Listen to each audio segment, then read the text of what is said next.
물론 여긴 국민 라디오.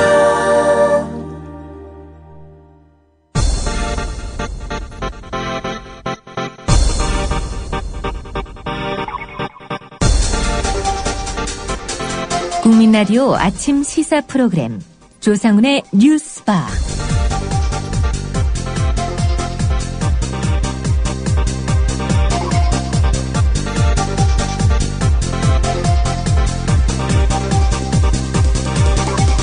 청취자 여러분, 추석 잘 보내셨습니까? 오랜만에 인사드립니다. 조상훈입니다. 어떤 분들에게는 추석 연휴의 마지막 날이고 또 어떤 분들에게는 그저 일하는 날의 하루이기도 합니다. 싸가지. 국어사전은 이렇게 정의합니다. 어떤 일이나 사람이 앞으로 잘 될 것 같은 낌새나 징조를 싹수라고 하는데, 이 싹수에 강원도 또는 전남 지역 방언이 싸가지다. 싸가지 없다는 말은 곧 버릇없다 또는 예의 없다는 의미로 통하기도 합니다. 전북대 강준만 교수가 최근 펴낸 싸가지 없는 진보라는 책이 화제입니다. 오늘 이 책에 등장하는 인물 중 한 사람, 동아대 정의준 교수를 인터뷰하겠습니다. 진보는 정말 싸가지가 없어서 국민의 지지를 받지 못하는 것인지 정의준 교수에게 직접 물어보겠습니다.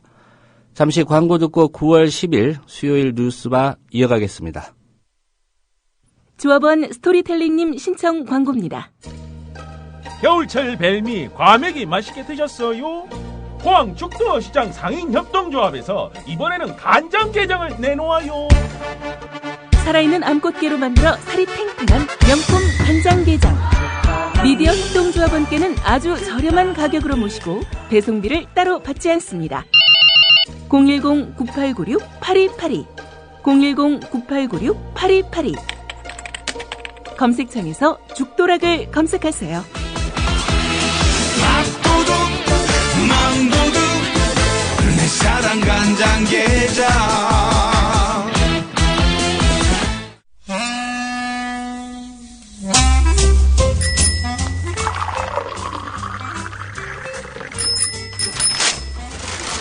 아침 신문 귀로 읽으세요. 김용민의 조간 브리핑. 네, 9월 10일자 조간신문 주요 기사 살펴보겠습니다. 김용민 PD의 조간 브리핑입니다. 안녕하십니까? 네, 안녕하십니까? 예, 신문사 기자들 어제 다 출근을 한 모양입니다. 오늘 국민일보, 세계일보는 휴관입니다. 예, 하루 더 쉬는 거고요. 예, 그렇습니다. 예. 명절 연휴 끝나면 을에 나오는 기사입니다. 정치권에서 주로 추석 민심, 네. 예, 관심을 갖기 때문에 뭐 직접 취재하고 쓰는 기사인지 이웃 친지들한테 듣고 쓰는 기사인지는 모르겠습니다만 을에 나오는 기사니까 한번 짚어보죠. 예. 근데요, 제가 한 3명 정도 정치부 기자한테 물어봤는데요. 예. 솔직히 미리 써놓고 귀성한답니다. 네. 이럴 것이다. 이럴 것이다. 예. 정치권에 대한 불만은 예산 일이니, 예, 이건 뭐 보나마나 이 고향의 민심은 상당히 좀 안 좋을 것이다. 예. 정치권을 향한 그런 불편한 마음들은 뚜렷할 것이다. 그래서 미리 좀 써놓고요. 이제 출고하기 전에 몇몇 정치인들에게 확인차 전화하는 정도로 해서 기사 작성을 완료한다고 하는데 말이죠. 예, 뭐 민심 위반, 예상보다 격심의 당혹, 정치권 이젠 일 좀 해라 당부. 예, 올해도 어김없습니다. 자, 퀴즈를 한번 내보겠습니다. 이제 소개해드릴 어떤 신문 6면 제목만 소개하겠습니다. 예. 세월호법 어서 끝내라. 국회 제발 일 좀 해라. 분노, 짜증, 추석 민심. 여야 이렇게 욕 많이 먹은 건 처음. 예, 이 뭐 상당히 좀 균형감 있는 것 같아 보입니다. 여야 모두 싸잡아서 비난하는 것처럼 보여서 양비론 아닌가 싶은데 말이죠. 소제목으로 들어가면 이 기사가 결국 누구를 겨냥한 것인지가 드러나게 됩니다. 장사 안 돼서 죽겠다. 서민 경제 어려워 죽겠는데 국회 세월호법 싸움질만 하니. 이럴 거면 해산해라. 추석 때 받은 세비는 반납하라. 야당 텃밭에서도 장외투쟁 비난 목소리. 예. 어떤 신문인지는 여러분이 아는 또 여러분이 추정하는 그 신문이 맞습니다. 따로 말씀 안 드리겠습니다. 예. 중앙일보 사설을 좀 봐야 될 것 같습니다. 예. 방송통신심의위원회가 KBS 징계 결정을 경징계로 내렸는데 예. 중앙일보가 비판을 했죠. 예, 그렇습니다. 문창극 총리 후보자의 친일 사관, 친일 반민족성 발언을 한 점, 이 점을 국민TV와 같은 날, 같은 시간에 보도하지 않았습니까? KBS가. 분의 차이는 좀 있었죠. 몇 분 앞서서 이제 KBS가 먼저 보도를 했었는데, 그 보도와 관련해서 다른 언론단체는 상을 줬는데, 방송통신심의위원회는 벌을 줬습니다. 경징계를 내렸죠. 이에 대해서 중앙일보가 상당히 불편한 모양입니다. 오늘 사설 제목이 이렇습니다. 악마의 편집에 면죄부를 준 방송통신심의위원회. 사설 내용은 이렇습니다. 한 사람이 살아온 인생 전체를 부정하는 인격살인을 저지른 대표적 사례다. 악마의 편집을 통해서 국민의 제대로 된 알 권리를 침해했다. 언론은 힘이 세다. 그래서 제4의 권력이라고도 한다. 힘 있는 곳에는 감시와 견제가 필요하다. 그렇지 않으면 타락하게 돼 있다. 언론은 정부와 권력을 감시 견제하고 언론 견제 기구들은 언론의 곡피를 견제하는 기능이 원활해야 공정한 사회가 실현된다. 방송통신심의위원회의 이번 결정은 잘못됐다. 이런 내용입니다. 예. 중앙일보도 견제를 받아야 되는 언론이긴 맞는 거죠? 예, 그렇습니다. 예. 근데 이런 이야기를 중앙일보가 하니까 놀랍고 딱하기까지 합니다. 예. 바로 옆에 있는 김진 칼럼도 한번 살펴봐야 될 것 같습니다. 예. 74살 소설 고정일 씨가 최근에 불굴혼 박정이란 책을 무려 10권에 걸쳐서 이렇게 나눠가지고 출간을 했는데 그것과 관련한 내용입니다. 김진 칼럼은 이렇습니다. 박정희를 발견한 건 그에게 대단한 반전이다. 그러면서 고정일 씨가 이런 말을 했다는 거예요. 1970년대 나는 지독한 박정희 반대자였습니다. 독재만을 본 거지요. 세월이 지나니 다른 게 보이더군요. 박정희에게 독재는 그저 수단이었어요. 무서운 통치력으로 나라를 잘 살게 하려는 애국 독재였지요. 민주화를 외치던 후임 대통령과 비교하면서 나는 더욱 확신을 가졌습니다. 10권이라고 말씀드렸는데 권마다 고정일은 엘빈 토플러 같은 세계적인 학자의 박정희 평가를 붙여놓았다. 자신의 생각이 곧 세계의 생각이라는 것을 보이려 한 것이다. 김진 칼럼은 이렇게 마무리됩니다. 그런 의미에서 아들, 딸에게 박정희 책은 좋은 선물이 될 것이다. 고정일 책뿐만 아니라 조갑제가 쓴 박정희 전기, 안병훈이 엮은 박정희 사진집도 있다. 올가을 젊은이들에게 혁명가를 만나도록 해주면 어떨까? 이게 과연 중앙일보가 말하는 곡필이 아니고서야 무엇이겠습니까? 예. 올가을 젊은이들에게 혁명가를 만나도록 해주면 어떨까? 네. 예. 군사 쿠데타 일으키라는 얘기인가요? 혁명가는 또 좋아하네요, 보니까. 김진 씨가. 논란 끝에 KBS 새 이사장 된 이인호 씨, 조부의 친일 행각에 대해서 본인이 입장을 표명했죠? 예. 한겨레 이면입니다. 한겨레 기자가 이인호 씨와 접촉을 한 모양인데요. KBS 이사회가 야당 추천 이사들이 불참한 가운데 임시 이사회를 열어서 이인호 씨를 새 이사장으로 선출했지요. 이인호 이사장은 한겨레와의 통화에서 할아버지의 친일 행적을 두고 할아버지는 유교의 유학에 세를 늘리기 위해서 일제 통치 체제 하에서 타협하시면서 사신 것이다. 조선 유도연합회에 취직을 하셨고 일을 맡아서 했던 것이다. 그런 식으로 친일을 단죄하면은 일제시대 중산층은 다 친일파다 이렇게 해명을 했습니다. 자, 이인호 씨의 할아버지 이명세는 1941년 조선 임전보국단 발기인으로 참여를 했습니다. 그래서 조선인들의 일제 침략전쟁 참여를 독려하고 또 강제하다시피 했고요. 일제가 친일 유림 인사를 동원해서 만든 조선유도연합회의 사무총장급으로 활동을 했습니다. 대통령 직속기구 친일 반민족 행위 진상규명위원회가 2009년에 발표한 친일 반민족 행위자 704명 명단에 이인호 씨의 할아버지 이름이 올라가 있습니다. 이인호 씨는 KBS 운영과 관련해서는 정치적으로 독립해서 중립성을 지키는 것이 가장 중요하다 이렇게 밝혔다고 하는군요. 예. 수도권의 주택 거래량이 9월 기준입니다. 5년 만에 최고치다. 이런 기사도 좀 살펴봐야 될 것 같습니다. 조선일보 일면에 실린 내용입니다. 9일 부동산 대책 발표 이후 기존 주택 거래량이 5년 만에 최대치를 기록하고 신규 분양시장에도 실수요자들이 몰리고 있다. 이렇게 기사가 시작됩니다. 서울시의 부동산 정보 사이트 서울부동산정보광장에 따르면 이달 들어서 지난 금요일까지 하루 평균 아파트 거래량이 237건으로 2009년 9월 이후 5년 만에 최대치를 기록했다는 겁니다. 건설업체들이 부동산 회복에 대해서 자신감을 갖고 본격적으로 분양 물량을 쏟아내고 있는 것이다. 이렇게 조선일보는 잔뜩 이 풍선을 띄우고 있습니다. 예. 한 전문가는 추석 이후에 이사철이 시작되면 기존 주택 거래도 빠르게 늘어날 가능성이 높다. 이렇게 말을 했습니다. 잔뜩 또 바람을 넣고 있네요, 보니까. 예. 이렇게 주택 거래가 늘어나면 실제로 부동산 경기가 살아났다 이렇게 볼 수 있는 건지 예. 좀 의문이고요. 예. 어떤 부작용을 짚는 그런 대목은 없습니까? 예, 없습니다. 한국일보 가봐야 알 수 있습니다. 매매 위주의 부동산 대책, 가을 전세난 부채제. 10면에 이런 기사가 있습니다. 추석 연휴 이후 본격적으로 시작될 이사철 전세난이 심상치 않을 전망이라는 기사입니다. 올가을 그 세입자들이 전통적으로 이제 이사 수요가 늘면서 경험하는 전세난과 더불어서 저금리 기조로 인한 월세 전환의 급증, 또 최근 정부가 발표한 재건축 연한 조정 같은 9.1 대책이죠.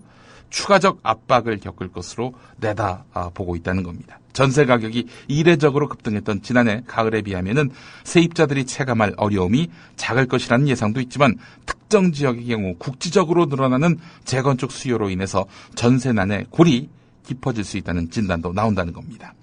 장기적으로 주택 매매자 위주로 진행되는 정부의 부동산 완화 대책들이 세입자들의 보금자리 찾기에 걸림돌이 되면서 전세난의 정도가 계속 심화될 것이라는 비관적인 전망도 이어지고 있다는 겁니다. 예.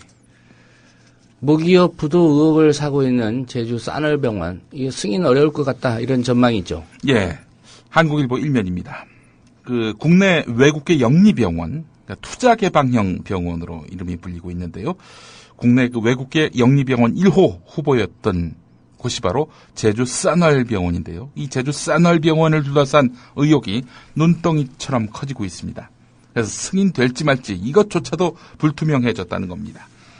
지난달 12일 대통령 주재 무역투자진흥회의에서 싸널병원 승인 여부 확정이 안건으로 올라갈 때만 하더라도 정부는 사실상 승인 쪽에 무게를 실었지만은 최근 싸널병원의 모기업인 텐진화업 회장이 구속됐고요.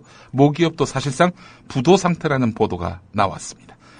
그런데 이런 그 정보, 이 상당히 좀 문제가 있는 동네다라는 그런 의혹은 시민단체 쪽에서도 계속 나왔거든요. 예. 그런데 복지부가 영리병원 성과 내기에 급급해서 이런 저런 정황들 또 여러 가지 논란들 이걸 덮어두고 사업을 밀어붙였다는 겁니다. 결국 이런 싸널병원의 모기업인 텐진화업 회장이 구속되고 모기업도 사실상 부도 상태라는 보도가 하나의 어떤 기점이 돼가지고 상황이 급반전됐습니다. 그래서 결국 싸널병원 모기업의 부실 의혹이 보도됨과 동시에 정부가 뒤늦게 진상 파악에 나선 형편인데요. 무리하게 영리병원 유치를 밀어붙인 정부에 대해서 비판의 목소리가 높아지고 있습니다. 예. 시민단체도 다 알고 있던 사실을 정부가 몰랐을 리는 없을 것 같고요. 예. 예. 몰랐었어. 예. 이랬을 리는 없을 텐데. 예. 군부대 관련 소식입니다. 연일 안타까운 소식들이 좀 이어지고 있는데요. 네. 속초에서 자살한 병사, 이게 이제 유족들이 지금 자살 원인을 놓고 지금 군부대에 진상을 파악해달라 이런 주장하고 있죠. 어째서 예. 군은 항상 이렇게 논란이 되고 있는 군내 사망 사건에 대해서 이렇게 무성의하게 진상 파악을 했을까 싶은 생각이 듭니다. 강원도 한 군부대에서 목을 매 숨진 채 발견된 병사의 시신 여러 곳에서 피와 출혈 흔적이 발견됐습니다. 우울증에 의한 자살이라고 했는데 어째 피와 출혈 흔적이 발견됐을까요? 유족들은 구타나 가혹 행위 가능성이 크다 이렇게 의혹을 제기하고 있는데 국방부 관계자 경향신문 기자에게 피와 출혈은 흔히 말하는 멍자국과는 다른 것이고 구타나 가혹 행위가 아니라 일상적인 운동이나 훈련 과정에서 발생할 수 있는 것이다. 이렇게 말하고 있습니다. 자, 그런데 말이죠. 유족들은 머리 중앙과 다리 부위, 어깨 총 7군데 구타 흔적이 나왔다는 거예요. 7군데나 이렇게 흔적이 나왔는데 이것이 운동과 훈련 과정에서 발생할 수 있는 그런 흔적이다. 납득하기 쉽지 않습니다. 게다가 또 이 사망한 군인이 엄마에게 선물도 보내고 또 죽기 하루 전에도 통화를 하면서 전혀 아무런 기색도 보이지 않았다는 겁니다. 군은 모든 가능성을 열어놓고 수사를 진행 중이라고 했는데 예. 자살이란 결론 너무 일찍 내린 거네요. 그러니까. 예. 이 군 수사 결과 발표를 또 믿어야 되는지 예. 이게 또 신뢰할 수 없는 부분 그런 부분이어서 네. 이 사건도 좀 유심히 지켜봐야 될 것 같습니다. 네. 다른 사건이긴 한데요. 공군 김일병 사망 사건. 이 군이 가혹 행위를 인정하고도 또 책임자는 처벌을 하지 않았다. 이게 어떻게 된 얘기인가요? 예, 그렇습니다. 이 경향신문 6면에 나와 있는 내용인데 군이 가해자의 가혹 행위를 인정해서 피해자를 순직으로 판정을 했습니다. 자, 그렇다면은 순직하게 만든 가혹 행위를 한 책임자 당연히 처벌해야 되는 거 아니겠습니까? 근데 처벌은 안 하는 것으로 결론 지었다고 합니다. 군은 공군 김지훈 일병 사망 사건에서 가혹 행위를 한 혐의로 고소된 한모 중위는 기소유예, 그리고 허무 단장은 직무유기 혐의에는 혐의 없음, 그리고 결국 이런 처분을 내린 것으로 확인됐다는 겁니다. 유족은 부대 책임자인 허모 단장과 부관인 한모 중위를 상대로 해서 형사처벌을 요청했는데 군은 책임자를 처벌하지 않기로 한 것입니다. 예. 한중위가 김일병에게 육체적, 정신적 가혹행위를 하기에 이르렀다고 볼 여지는 많다 이렇게 인정하면서도 기존 가혹행위 사례와 비교하면 육체적 가혹행위라고 보기 어렵다 이렇게 쓰기도 했습니다. 그래서 유족들은 군의 결정을 거부하면서 국방부 고등군사법원에 재정신청서를 제출하기로 했습니다. 예. 일본 후쿠시마 방사성 물질 해양 유출 여전히 심각하다. 이런 일본 언론 보도가 있습니다. 예, 경향신문 8면에 나와 있는데요. 일본 후쿠시마 제1원전에서 발생하는 대량의 방사성 물질이 여전히 바다로 방출되고 있다는 일본 언론의 보도가 나왔습니다. 후쿠시마 제1원전 전용 항만의 1에서 4호기 취수구에서 지난해 8월부터 지난 5월까지 10개월 동안 유출된 방사성 물질 스트론튬 90과 세슘 137의 양이 2조 베크렐을 넘어설 가능성이 높은 것으로 밝혀졌다고 지지통신이 보도했습니다. 이 도쿄전력의 자료를 인용해서 전한 것이라고 하는데 취수구 부근의 방사성 물질이 크게 줄어들었을 뿐 아니라 항만 바깥쪽의 바다에서는 방사성 물질이 거의 검출되지 않고 있다는 도쿄전력의 입장과 완전히 180도 다른 것이어서 논란이 예상됩니다. 예. 태평양으로 흘러 들어갔다는 거 아니겠습니까?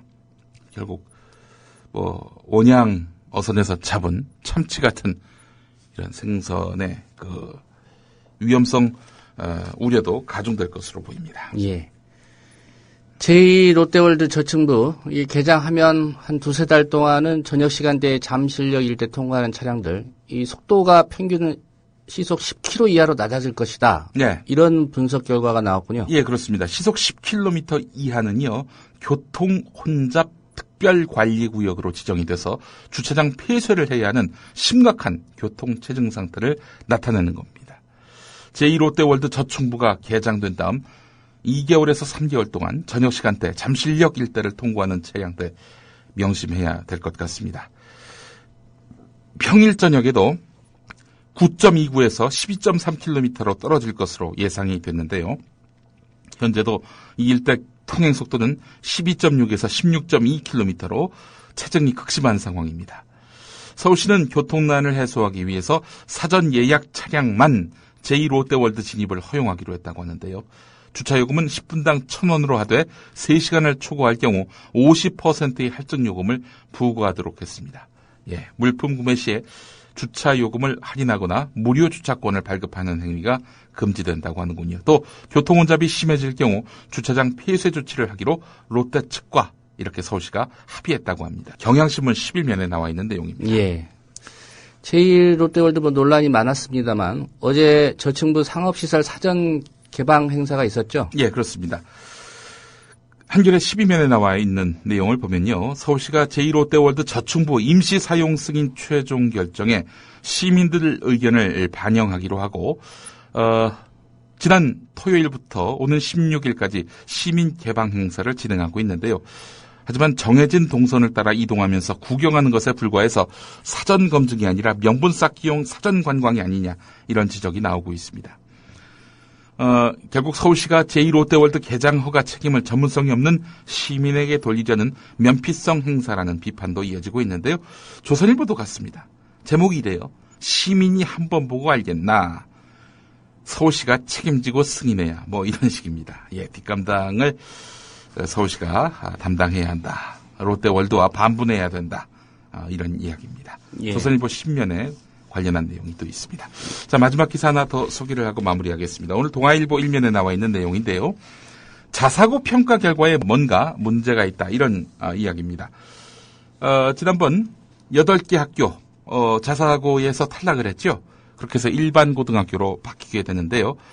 근데 이제 서울 교육감 조희연 교육감 들어서서 시행된 서울시 교육청의 서울지역 자율형 사립고 재지정 평가에서 기준 점수에 미달된 8개 학교는 조희연 교육감 취임 이후 평가 지표가 추가되거나 바뀐 탓에 총점과 순위가 바뀐 것으로 확인됐다는 겁니다.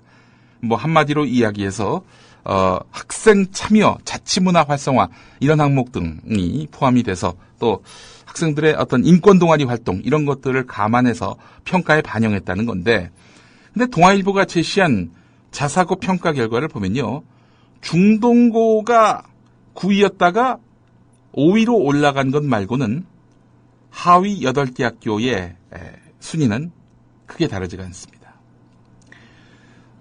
근데 문용린 교육감 때는 모두 다 통과를 했거든요. 자사고 예. 계속해도 된다. 근데 이제 조희연 교육감은 하위 8개 학교를 이제 자사고에서 탈락을 시켰단 말이죠. 문용린 교육감 때의 그 평가 결과가 온당하다. 동아일보의 기사를 보면 그런 투입니다. 하지만 서울 지역 자사고들이 선행학습을 하고 전체 수업 시간의 절반 이상을 국어, 영어, 수학으로 편성했음에도 불구하고 문용린 교육감 시절에 진행됐던 1차 재지정 평가, 그때는 전혀 문제가 없다. 이런 식으로 해서 모두 다 자사고로서 승인을 받은 거 아니겠습니까? 다 탈락을 시켜도 모자랄 판이다라고 시민단체들은 입을 모으고 있는데, 그래서 8개만 탈락시킨 거, 이거 문제다라는 그런 이야기도 하고 있는데, 동아일보는 하여간 조희연 교육감이 이 진보 좌파 교육감이 들어서서 이렇게 평가 항목을 바꿨고, 그렇게 해서 자사고를 무리하게 탄압하고 있다는 식으로 오늘 일면에서 관련 기사를 다뤘습니다. 예, 시민단체들이 부정 부실감사 의혹 제기하면서 1차 평가 과정에 대한 특별 감사를 요청하기로 했다. 이런 대목도 눈에 띄군요. 예. 예. 오늘 소식 잘 들었습니다. 예, 고맙습니다.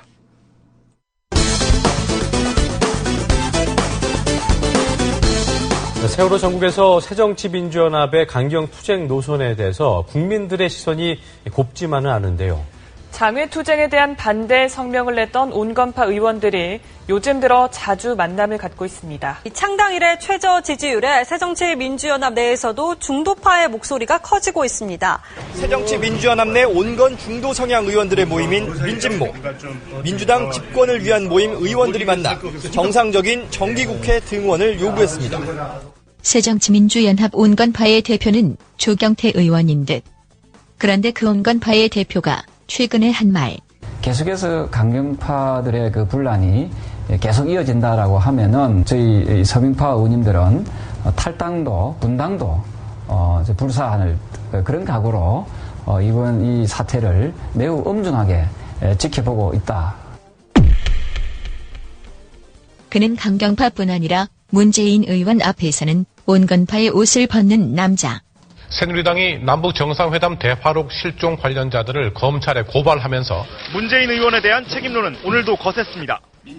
조경태 최고위원은 문 의원의 정계 은퇴까지 우회적으로 거론했습니다. 정쟁에 불을 지피고 지금에 와서는 아님 말고식의 무책임의 극치가 아닐 수 없습니다.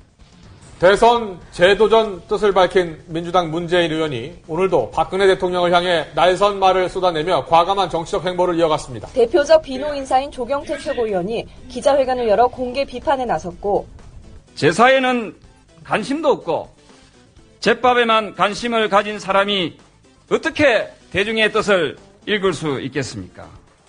한심하고 또 한심합니다. 조경태 최고위원이 내가 만약 문재인 의원이라면 나는 이렇게 하겠다. 우선 한 줄로. 제가 만약 문재인 의원이라면 다 내려놓겠습니다. 뭐 어디까지요? 의원직까지 다 내려놔요? 아니? 말에 대한 책임을 확실하게 지고 선당 후사의 그런 마음으로 당을 살리고 국민에게 이익이 될 수 있는 것이라면은 뭐든지 내려놓는 그런 자세를 저는 취하겠다는 말씀입니다. 그러니까 구체적으로 뭘 내려놔야 됩니까?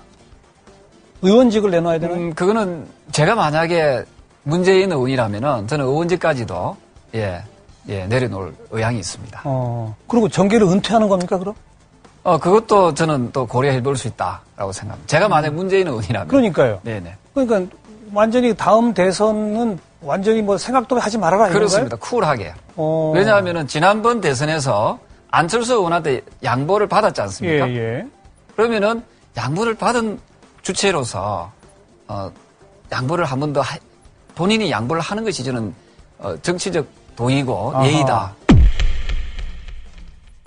한편 당내 강경파의 핵심으로 꼽히는 정청래 의원. 이른바 당내 온건파를 싸잡아서 비난했는데 황주홍 의원, 조경태 의원 등이 대표적인데 당내에서는 이분들에 대해서 어떤 시각들 갖고 계십니까? 그냥 웃기는 사람들이라고 생각해요. 뭐 저런 말 섞고 싶지 않아요. 네. 아니 그리고 이 사람들이 뭐 당내 투쟁을 하지 말자, 장애 투쟁을 하지 말자, 원내에서 열심히 하자는데 열심히 안 하는 사람들이에요 또. 저를 이분들이 뭐 의정 활동을 열심히 했다라는 걸 저는 알지 못해요. 예. 그러니까 뭐 하자고 하면 항상 이런 식으로 대여 투쟁을 하자 그러면 맨날 그렇게 새누리당 걱정을 해요. 저는 이분들은 우리 당에 있어서는 안 될 사람들이라고 생각합니다. 예. 그래서 강경파에 의해 엑스맨으로 꼽히게 된 조경태 의원. MBN과의 인터뷰에서 사실은 그 엑스맨이라는 그 프로그램도 있었지 않습니까? 예. 인기가 참 좋았습니다. 엑스맨. 우리 내부의 적을 찾아내는 엑스맨이 거죠. 인기가 참 좋았지 않습니까? 뭐 저를 엑스맨이라고 이야기 표현해 주시는 부분에 대해서 참 감사하게 오히려 감사하다. 생각을 합니다. 다만 저는 국민을 위해서 국민을 바라보는 그런 정치를 해야 된다고 생각하고요. 당이 잘못 가고 있을 때 항상 제가 쓴소리를 해왔습니다.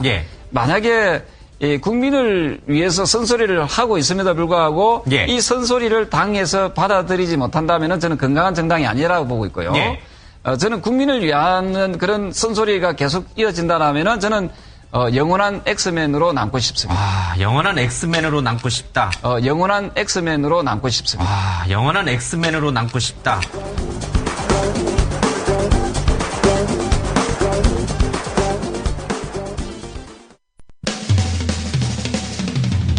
시대와 역사의 맥이 짚힌다. 조상훈의 뉴스바. 현장에서 전해드리는 실시간 정치권 뉴스. 네, 정치권 소식 국회 출입하는 김효진 PD와 함께 짚어보겠습니다. 안녕하십니까? 네, 안녕하세요. 김효진입니다. 오늘 국회도 대체 휴일 이어지죠? 예, 그렇습니다. 그래서 아침에 갔는데, 아침 일찍 갔는데 정론관이 폐쇄되어 있어가지고 부득이하게 회사로 좀 왔습니다. 스튜디오로 왔습니다. 예.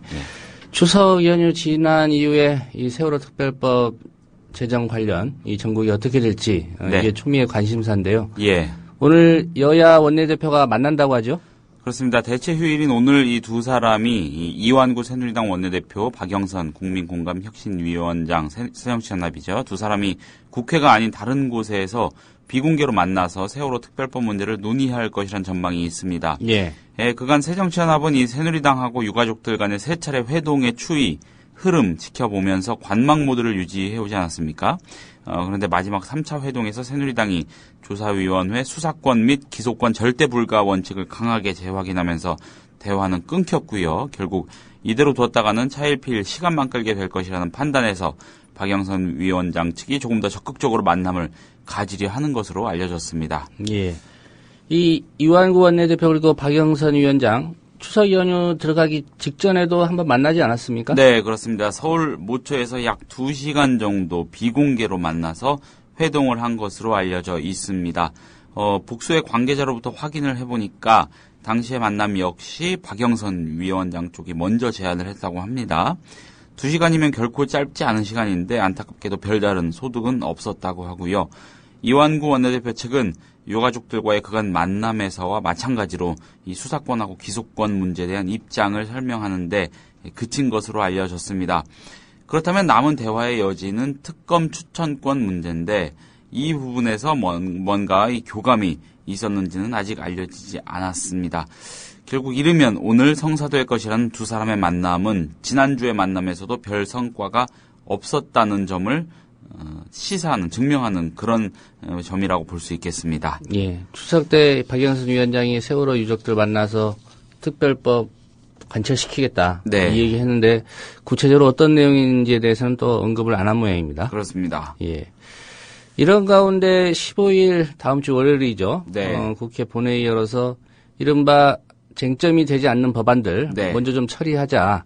이런 논의를 지금 새누리당이 주도하고 있지 않습니까? 네. 예. 어떻게 전망합니까? 야당이 여기에 응할 것 같습니까? 일단 박영선 위원장은 지난번 만남에서도 그랬고 오늘 이후의 만남에서도 마찬가지로 이 만남의 목적, 그러니까 대화의 주제를 세월호 특별법 문제로 한정하고 있는 것으로 전해졌습니다. 그러니까 세월호 특별법과 이 민생 법안 분리 처리하는 것은 있을 수 없고 세월호 특별법이야말로 제1의 민생 법안이며 새누리당이 주장하는 민생 법안이라는 것들이 실제로는 민생이나 서민 경제와 동떨어진 내용이라는 기존 입장을 지키고 있는 그런 셈입니다. 예. 반대로 이완구 원내대표는 특별법 문제와 이 다른 법안 처리 문제를 동시에 논의하자 그런 입장입니다. 새누리당은 만약 야당의 동의가 없을 경우 국회의장 직권으로 15일에 본회의를 열 방침임을 밝혔습니다. 박영선 위원장 입장에서는 무척 어려운 상황입니다. 만약에 오늘 이후의 만남에서 세월호 특별법이 아닌 법안들 처리를 합의해 줄 경우에 세월호 특별법과 관련한 지난 1, 2차 원내대표 간 협상에 이어서 또다시 전부 다 내줬다는 당내 반발에 직면할 수 있기 때문입니다. 새정치연합 입장에서는 그래서 더 난망한 점이 이완구, 박영선 이 두 사람 사이 대화의 초점이 세월호 특별법에 온전히 맞춰지기는커녕 이 15일 본회의 개최 여부에 묶여버릴지도 모른다 이런 점입니다. 예. 국민들이 한 가지 좀 궁금해하는 게 네. 15일 새누리당 단독국회가 가능하냐 네. 이 문제 아니겠습니까? 그렇습니다. 새누리당이 분리 처리를 주장하는 법안들은 국회 선진화법에 걸리지 않는다고 합니다. 예. 국회 선진화법에 해당되는 경우는 각 상임위에 계류 중인 법안을 본회의에 끌어올릴 때 상정할 때인데 이번에 논의가 되고 있는 법안들은 여야 합의로 이미 상임위를 다 거쳤기 때문에 괜찮다는 것이 국회 사무처의 설명입니다. 이런 설명이 사실임을 전제로 생각을 해본다면요. 한 가지 궁금해지는 것이 있는데 새누리당이 주장하는 민생 법안들에 대해서 새정치연합은 가짜 민생 법안이다 이렇게 맞서고 있지 않습니까? 그런데 왜 상임위에서는 그대로 다 통과가 되도록 내버려 뒀는지 예. 그것도 의문입니다. 그건 야당이 답변을 해야 되겠네요. 네. 예. 가짜 민생 법안이었다면 상임위 당시부터 좀 제동을 걸었어야 되는데 그렇습니다. 왜 합의를 해주고 이제 와서 가짜 민생 법안이다 이렇게 주장하느냐. 네. 예. 이 질문에는 야당이 답을 해야 될 것 같습니다. 네. 추석 연휴 끝나고 또 한 가지 관심 가질 만한 국회 일정이 국정감사 아니겠습니까? 그렇습니다. 원래는 이제 분리국감 한다고 해서 진작 네. 시작됐어야 하는데 지금 시작도 못하고 있는 상황이죠? 그렇습니다. 국회 의사 일정의 꽃이죠. 국정감사입니다. 새누리당은 원래 이달 15, 16일 교섭단체 대표 연설을 시작으로 오는 17일에서 23일 대정부 질문 그리고 25일부터 다음 달 14일까지 약 3주간 국정감사를 시행하는 내용의 이 자체 정기국회 일정을 마련한 바 있습니다. 국회의원 보좌진과 피감기관 관계자 등 실무자들은 이미 지난달에 한 차례 국감 준비를 마쳤는데 세월호 특별법 문제로 그냥 넘어갔습니다. 예. 결국 국감이 언제 될 수 있느냐 이게 네. 관심일 것 같은데 어떻게 전망하고 있습니까? 현재로서는 아주 이르면은 이달 말 아니면은 내달 초에나 일정 재개가 가능할 것으로 보입니다.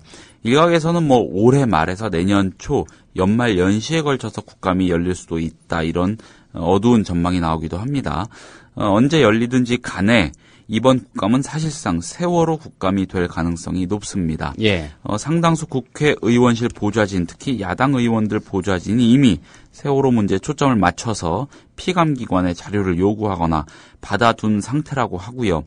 특히 국회 운영위원회의 경우 이 세월호 참사와 관련해서 김기춘 청와대 비서실장, 그리고 정호성 제1부속실장 등 증인으로 부를 수도 있습니다. 물론 여야 간의 공방이 빚어지겠지만 아무튼 원칙적으로는 운영위 차원에서 가능한 겁니다. 그러니까 사실상 아무것도 하지 못하고 끝난 지난 세월호 국조특위의 연장일 수 있다는 그런 얘기입니다. 예. 국조특위에서도 못 부른 증인을 과연 국감기간에 부를 수 있을지 좀 지켜봐야 될 것 같고요. 그렇습니다. 어쨌든 국감 돌입 시기 네. 전망이 불투명하긴 하지만 그래도 말씀하셨듯이 국회 의사일정 중에 가장 국민들의 관심을 또 받고 있고요. 특별히 이게 세월호 국감으로 간다고 하면 대기업 총수들이나 증인으로 나올 법한 사람들은 좀 안도할 수도 있겠네요. 네, 그럼에도 불구하고 아마 촉각을 곤두세우고 굉장히 긴장하고 있을 겁니다. 하나씩 좀 살펴보겠습니다. 올해 가장 주목되는 곳은 국토교통위원회입니다. 예. 얘기 들어보시면 왜 그런지 아실 건데, 매년 국감 증인 채택 1순위로 거론되는 신동빈 롯데 회장. 예. 워낙에 걸려있는 사안이 많은 사람입니다. 일일이 말씀드리기는 어렵고요. 아무튼 이번에도 증인 채택 과정에서 논란의 대상이었습니다. 지난 1차 국감 증인 채택 당시에는 여야 합의로 신동빈 회장을 국감 증인으로 채택하기로 했는데, 국토위 전체 회의에서 이 여당 간사인 김성태 새누리당 의원이 반대하면서 김치현 롯데건설 사장이 대신 채택이 됐습니다. 그런데 1차 국감이 무산돼서 증인 채택 과정 다시 거쳐야 하는 만큼 신동빈 회장의 출석을 놓고 또 한 번 갈등이 예상이 됩니다. 특히 올해는요, 이 세월호 참사 이후에 안전에 대한 관심이 높아진 상황에서 서울 송파 일대 싱크홀의 원인으로 제2 롯데월드가 지목이 되지 않았습니까? 예. 그래서 정치권, 특히 야당이 신동빈 회장을 불러내기 위해서 애를 쓸 것으로 보입니다. 대기업 총수가 증인으로 가장 많이 출석하는, 또 요구를 받는 상임위인 산업통상자원위원회, 경제민주화, 또 해외자원개발, 원전비리 등에 대해서 집중 질의할 계획입니다. 이 무산된 1차 국감에 앞서서 새정치연합 이원욱 의원과 전순옥 의원이 각각 한전 부지 매입과 삼성전자에 집중된 R&D 세액 공제 혜택에 대한 질의를 위해서 삼성전자 이재용 부회장에 대한 증인 신청을 했는데 이 역시 여당의 반대로 무산이 된 바 있습니다. 그런데 국감 증인 채택을 다시 하게 된 만큼 이재용 부회장에 대한 증인 출석 요구도 또 제기될 것으로 보입니다. 예. 이렇게 국감 시작되면 대기업들 국회에 와서 일정 부분 살죠. 네, 직원들이. 그렇죠. 예, 일정 부분 이른바 산다고 하는 게 맞습니다. 대관 업무라고 하죠. 예. 관을 대하는 업무를 하기 시작하는데 올해 국회도 좀 비슷할 것 같죠. 그렇습니다. 그 대기업들 홍보 파트에 보면은 대관 담당 파트가 좀 따로 있죠. 아예 국회나 정부기관들 담당하는 곳인데 올해의 경우 말씀드린 대로 세월호 여파 때문에 예년에 비해서는 그런 움직임이 조금 뜸해 보이긴 합니다. 그럼에도 불구하고 국감을 앞두고는 대기업 대관 담당자들의 국회 방문이나 이 국회의원 측과의 접촉이 부쩍 많아집니다. 국회의원실이 이 기업하고 직접 관련이 있는 사안에 관해서 관련 당국을 통해서 혹은 해당 기업에 직접 자료 제출이나 해명을 요구하는 경우가 있는데 이 때문에 국회의원회관 근처 이 기업 로고가 새겨진 종이 가방 같은 거 있지 않습니까? 예. 이거 들고 왔다 갔다 하는 사람들이 국감 시즌이 되면 부쩍 많아집니다. 그런데 국감을 앞두고 예민해지는 사람은 피감 기관이나 대기업 관계자들 뿐만이 아닙니다. 주요 정당의 정책 라인 실무자들이나 실력가들 또한 여러모로 예민해지는데 이런 사람들은 특히 기업 측과의 접촉을 함부로 하지 않으려고 몸을 사리는 모습을 연출하기도 합니다. 잘못 만났다가 괜히 오해 부를 수도 있기 때문입니다. 참고로 제가 이 2011년 9월에서 10월 사이에 그러니까 국감 시즌이었죠. 예. 당시 한나라당 정책위 의장이던 이주영 현 해양수산부 장관을 좀 오래 취재한 일이 있는데 그때 이주영 정책위 의장이 국감 앞두고 끊임없이 찾아오는 대기업 관계자들 피해서요. 국회 본청 정책위 의장실하고 의원회관 사무실, 지역구 사무실 등등 계속 옮겨다니면서 몸을 피하느라고 무척 힘들다고 이렇게 토로하는 얘기를 들은 일이 있습니다.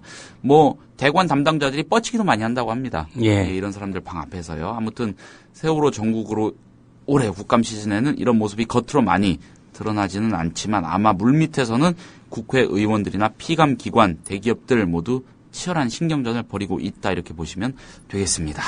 예, 김효진 PD 잘 들었습니다. 네, 고맙습니다. 미디어 협동조합 국민TV 뉴스K 앵커 노종면입니다. 정치 권력, 재벌, 특정 지배주주로부터 오염되지 않는 언론, 국민TV가 그 실험을 해나가고 있습니다. 이런 언론이 지속 가능하다면 다른 여러 언론도 따라올 것입니다.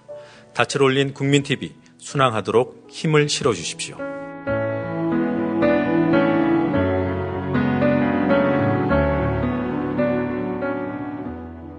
월 11,000원의 조합비 납입. 조합원 여러분의 많은 동참을 바랍니다. 자동납부는 미디어 협동조합 홈페이지 국민.tv 또는 서울전화 3144-0933, 서울전화 3144-7737로 신청하실 수 있습니다. 여러분에게 언론혁명으로, 그래서 자부심으로 보답하겠습니다. 여러분께서는 지금 국민일보 해직기자 조상훈이 진행하는 국민라디오 아침 시사 프로그램 조상훈의 뉴스바를 듣고 계십니다. 네, 여야 모두 아전인수격으로 추석 민심을 이야기하고 있습니다. 그러나 누구도 부인 못하는 추석 민심의 한 대목, 야당이 제 역할을 못하고 있다. 이런 의견이 아닐까 싶습니다. 최근 전북대 강준만 교수가 펴낸 책 싸가지 없는 진보가 화제입니다. 이 책에 등장하는 인물이 있습니다. 바로 정의준 동아대 교수입니다. 정 교수는 진보가들 도덕성의 굴레 때문에 부당한 피해를 본다는 점을 일전에 피력한 바 있습니다. 이를 두고 강준만 교수는 싸가지 없는 진보라는 책에서 진보의 엄격한 도덕의 잣대를 들이대는 대중의 인식을 어떻게 바꿀 것인가. 이 물음에 대한 답이 있을 때 정의준의 주장은 완결될 수 있다. 그런데 정의준은 그에 대해서는 아무런 말도 없이 그냥 도덕성을 보수에 던져버리자고만 한다. 보수가 그걸 받겠다고 하겠나. 받든 안 받든 그렇게 던져버리고 나면 대중은 진보를 도덕이 아닌 다른 기준으로 평가하기라도 한단 말인가. 이렇게 반박합니다. 정의준 교수 얘기를 직접 들어보겠습니다. 정 교수님 안녕하십니까? 예, 안녕하세요. 예, 추석은 잘 보내셨습니까? 예, 잘 보냈고, 사실은 운전만 하다가 온 것 같습니다. 예. 우선 한 가지 좀 여쭤보겠습니다. 도덕성 따위는 보수에게 던져버리자. 이런 내용의 칼럼은 어떤 계기에서 쓰신 겁니까? 그게 제가 2011년에 경향신문이랑 이제 프레시안에 썼던 글인데요. 예. 그때 광노현 전 서울시 교육감 관련해서 논쟁이 있었거든요. 예. 이제 몇 가닥이 있는데, 첫 번째는 이게 이제 선의였냐, 어떤 대가였냐, 이런 거였는데, 요거는 이제 보수 대 진보 간의 논쟁거리였습니다. 예. 그런데 이제 재밌었던 또 다른 하나가 뭐냐 하면, 바로 이제 곽교육감이 즉시 사퇴를 해야 된다. 예. 이런 게 있었거든요. 요건 사실 진보 안에서의 논쟁이었는데, 그 당시에 이제 진중권 교수나 조국 교수 같은 분들이 뭐라고 하셨냐 하면, 진보에겐 도덕성이 유일한 무기인데, 그리고 진보는 또 도덕성을 바탕으로 하기 때문에 진보 진영 전체의 도덕성이 도마에 오를 것이다. 이런 식으로 염려를 하셨어요. 예. 근데 저는 좀 그때 궁금했던 게, 과연 도덕성이 우리 진보의 유일한 무기인가, 그러한 유일한 무기가 되어야 하는가에 대한 좀 의구심이 있었고, 그렇지는 않다라는 생각을 하게 되면서 도덕성보다는 우리는 실력으로 좀 승부를 해야 되는 것이 아닌가, 그런 취지에서 글을 이제 쓰게 됐습니다. 예. 그러면 당시 그 진중권 교수의 입장에 대해서는 어떤 생각을 갖고 계셨습니까? 사실 그때 그 글을 쓰고 나서 예. 주변에서 제기했던 이제 말이 어떤 거였냐면, 그 말 참 잘했다 하는 의견이 많았어요. 그런데 이제 보면은 좀 그렇지 않은 분들도 있었고, 진중권 교수님 경우에는 좀 그것을 되게 싫어하셨던 것 같기는 해요. 그런데 사실 우리 진보가 도덕적으로 뭐 예를 들어서 얘기를 해본다면 하늘을 우러러 한 점 부끄럼이 없나. 최근에도 새정치민주연합 의원들 뭐 구속되고 불구속 기소되고 그렇지 않았습니까? 예. 그리고 과거에 그 한나라당이 차떼기 정당으로 유명해졌을 때 당시 불법 그 대선 자금을 조사할 때 보니까 사실 그 뭐 민주당 쪽도 문제가 없었던 건 아니고 그래서 그때 노무현 대통령도 한나라당의 10분의 1이 넘으면 책임지겠다는 식으로 발언을 하시는 바람에 예. 결국 한나라당의 10분의 1을 넘는지 안 넘는지를 가지고 치졸한 돈 계산까지 하고 그러지 않았어요. 그래서 예.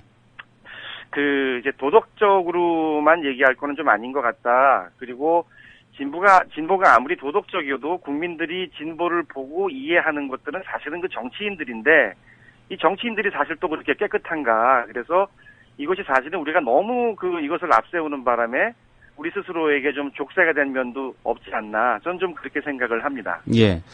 그럼에도 불구하고 강준만 교수는 이렇게 얘기합니다.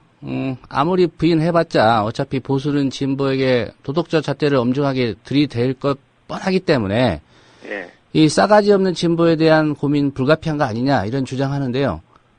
강준만 교수의 이 주장에 대해서는 어떻게 말씀하시겠습니까? 저도 일면 동의를 하죠.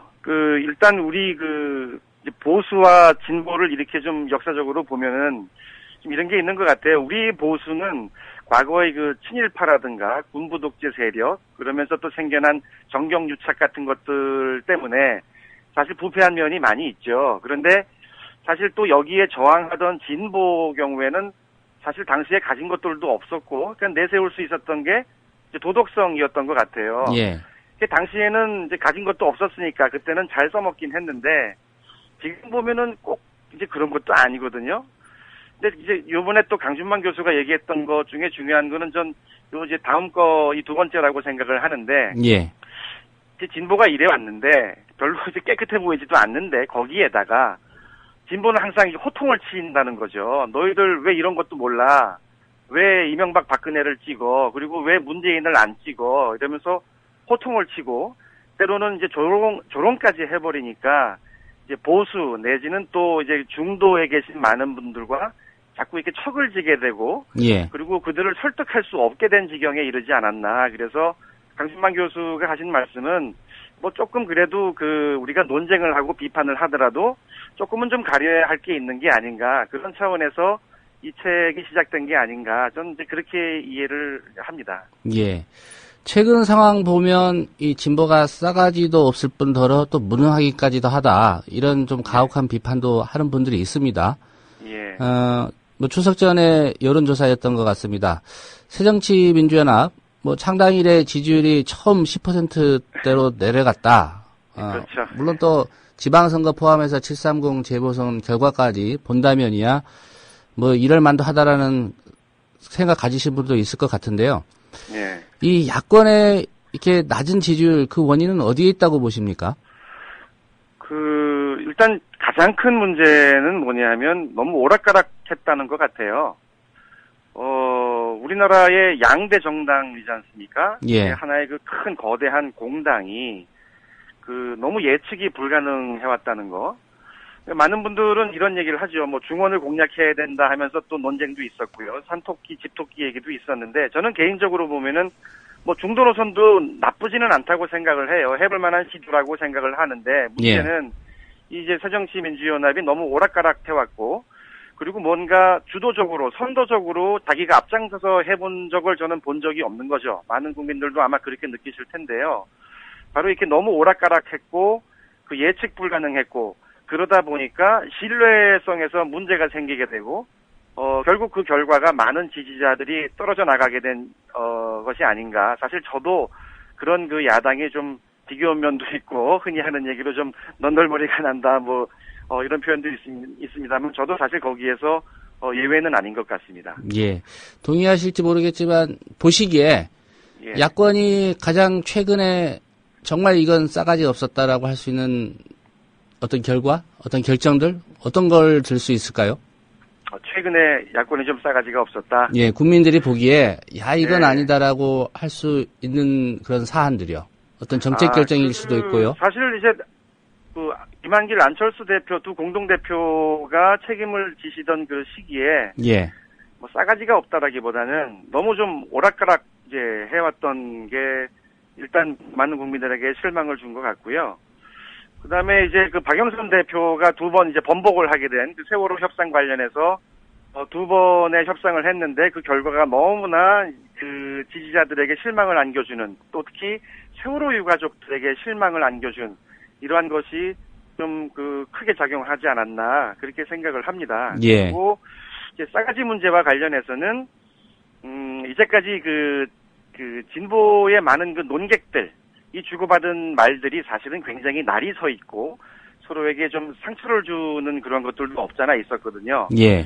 그래서 이러한 것들을 보면서 진보 그 간에도 서로 상처받고 실망하는 게 있었지만 이것을 보는 진보 외에 보수적이라든가 하시는 분들이 이걸 자꾸 이제 사례로 삼아서 또 진보의 무능까지 더 거기다 이제 씌워가지고 공격을 하셨던 것 같아요. 그래서 조금은 좀 서로 간에 좀 이제 가릴 말도 좀 우리가 좀 있어야 되지 않나 그런 생각을 하고요. 일단 최근에 그 야권에 대한 실망은 일단은 그들의 무능, 그다음에 그 번복이 아니었나 싶습니다. 예.